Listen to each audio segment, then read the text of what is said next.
Hey guys, so I didn't do a 4-month update for Mila, but I thought I should do a 5-month update for Mila, since she's actually 5.5 months, but I wanted to do it before she gets to 6 months.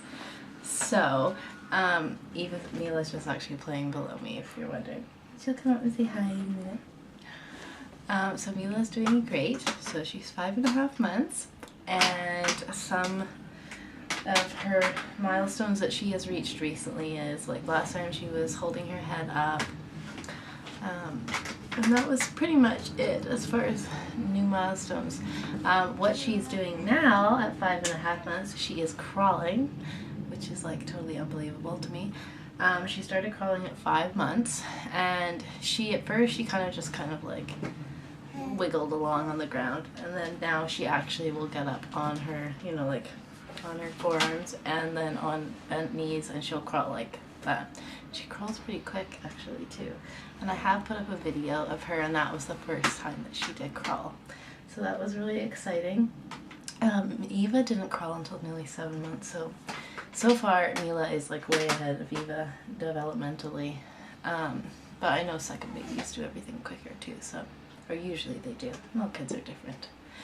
Other than that, she's starting to sit up on her own, but she doesn't totally sit up on her own. She will sit up really well in a bumbo, and she will also, if I sit her up and kind of just put my knee behind her, she will sit up. But she seems to like to have something behind her, whether or not she's using it or not. It's just like to guide her to sit up properly. So that's going well. And as far as her, you can see hi. As far as feedings go, Mila is still exclusively breastfed. I am now starting to give her some rice cereal. The rice cereal I give her, we combine with breast milk, and she loves it. And we have one little meal a day of that, and I usually give it to her at night. And it seems to be setting really well with her stomach, and she loves eating it. And I have, I'll post in a little clip of her eating solids for the first time, because it was just really cute, and she really enjoyed it. Right? Did you like it? Yes. We're gonna delay obviously giving her any like vegetables or fruit or anything until she reaches 6 months. Yeah, so the rice cereal is it, other than milk for now. And we will continue, of course, breastfeeding after 6 months. As far as Mila's weight goes, Mila is under 13 pounds. She's about 12 pounds, 12 ounces at the moment, which I've been told she's in like the 20th percentile for weight. So she's definitely a smaller baby, but so was Eva. Eva was kind of like chunky looking, but she was still small. She was a smaller, more petite baby. Thank you. So that's, I don't know, my doctor told me not to worry about it. He said she's a breastfed baby, and a lot of charts now are based off of formula-fed babies.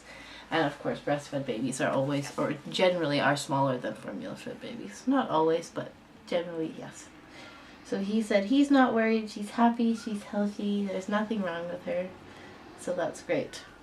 She's up to date with her vaccinations, which some of you will like and some of you won't like. Right?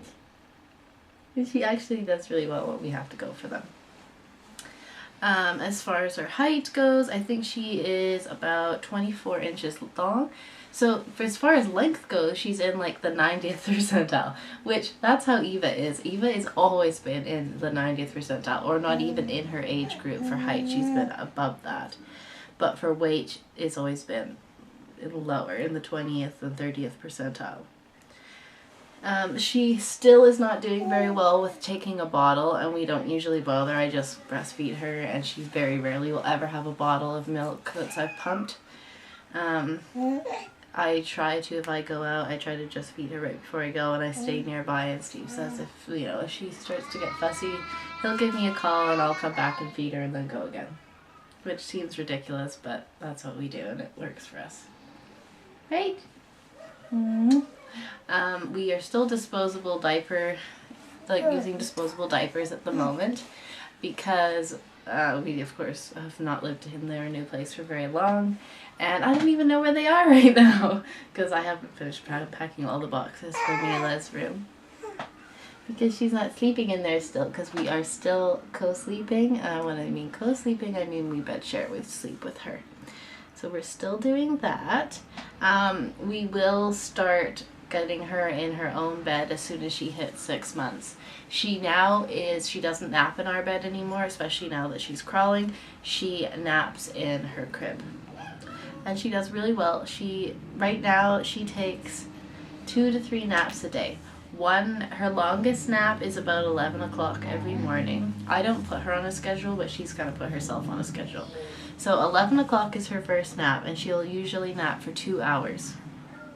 At least that's what she's been doing for the past week and a half. And then she has a nap at about 2 o'clock, 3 o'clock. And then that nap's usually for about an hour. And then we have a nap usually at 7 o'clock for about 5 minutes. It's really, really, really short nap. It just seems pointless most of the time, me even putting her down. But she wants to be put down, and she sleeps for a few minutes, and then she's up. And then it's really hard to get her to sleep at night. She's been going to sleep at like 11:30 or midnight, which is really hard on me because when Steve's not here, it's hard for me to be staying up that late with her. So I don't know what we're going to do about that. We might, once she reaches 6 months, I might try to start putting her on some sort of a schedule, just so she goes to bed at, Eva goes to bed at between 7 and 8 o'clock. So I would like Mila to go to sleep at maybe 9 or 10 o'clock. 10 o'clock's fine, but any later than that is kind of crazy for me. And other than that, she's sleeping through the night pretty much. Every few days she'll randomly wake up for a couple of minutes here and there, and she'll want to just I think it's more just to know that I'm there and see me and just to feel in there. And sometimes she just wants to comfort nurse for a couple of minutes and she goes right back to sleep. So that's good, right? And then other than that, what else have we got to tell them? She is wearing still some 0 to 3 months, some 3 months, some 3 to 6 month clothes, and a couple of 6 to 9 month sleepers. But the 6 to 9 month sleepers are still pretty big, but some 3 to 6 she's grown out of. But so she is definitely a smaller baby. Like this that she's wearing right now is 0 to 3 months, and it's still I don't know, fits her pretty well. Right? She loves to play with toys, and she is absolutely fascinated watching Eva play, which is really cute. Right? Really cute. And she's just a really happy baby, which of course makes me happy too. And then one other thing too is the car. That's probably my only complaint and my only issue with Mila is her in the car. She is awful in the car. She is just horrendous in the car. I can't even explain to you. She will scream and scream and scream until the point where I'm in tears in the car because I can't handle it. I can't handle hearing her cry for that long. And I can't do anything about it. And then of course when she cries, she makes Eva cry, so that Eva and her are crying, and then they're screaming, and it's oh my god, kill me now. Seriously, it's get me out of this car. I can't stand it. So I've been trying to avoid taking her out of the house, which I shouldn't do, but I have been when Steve's not been here because it's really hard on me driving and listening to her cry like that. So that, I don't know what to do about that. I don't know whether her car seat she just thinks is not comfortable anymore. I don't know. I think that the main reason why she freaks out like that is because she can't see me. She likes to even if she's totally okay with the other people holding her, but as long as she can see me. If she can't see me, it's no good. And I'm starting to think maybe that's what the problem is with the car. She can't see me, which that was an issue with Eva too. Eva was really good once we forward faced her because of the fact that she could see me all the time. But of course, we're not gonna forward face Mila until she's absolutely will not be rear faced anymore. Just does not want to be rear faced anymore. if she doesn't care and continues, like she changes and starts to be okay with it, then we'll go way past a year, maybe even past 2 years. The only reason we turned Eva forward facing is because of the fact that Eva hated rear facing and would scream and kick the seats and absolutely hated it. So we'll see how that goes. So that's it, I would say, for Mila's update at the moment. Again, she's a great baby, and yeah. If you want to see her daily, of course, check out our daily vlog channel. It's We Are the Bairns, and it will be linked below. And that's it. So thank you so much for watching. If you have any questions, put them below. Thanks, guys. There was one thing I didn't add in there, and that is that Mila is still teething. She did have a tooth that popped through, but it's popped back up inside. So it's like kind of they come down and they go back in, they come down, they go back in. So we're still waiting for those teeth. So that's what's going on with that. And I can't think of anything else. I don't think I missed anything else. Thanks.